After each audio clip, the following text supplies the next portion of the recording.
Nitsangana ara-panjakana kosa ny volana janoary ity ny fikambanana zanak'Ambohimanarina mikabary. Raha ny fantatra moa dia ny asabotsy teo no nampafantatra izany tamin'ny fomba ofisialy ireo tompon'andraikitra ao anatin'izany fikambanana izany. Manana ny mampiavaka azy manokana ity fikambanana ity. Napetsaka izy satria Ambohimanarina manana ny sotoaviny manokana eo amin'ny tontolo kabary na kafaliana na karatsina. Dia noho izany ny ezahanay hoe ndao hatsangana ilay izy ary voizina anatin'izay le misotoavina mihitsy satria manana ny sotoaviny kolontsainy manokana Ambohimanarina.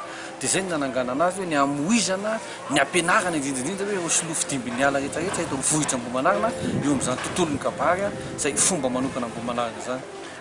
Paikady misy efa nomanina izany ka izany mbola hitanareo amian-dalana eny ihany amin'ny vanim-potoana rehefa mandeha io sehatra ny tontolon'ny kabary eto amin'ny vohitra Ambohimanarina. Amin'ny teny ity izany ny fanasalorana lamba ny mpikabary eto amin'ny zanak'Ambohimanarina enjeny.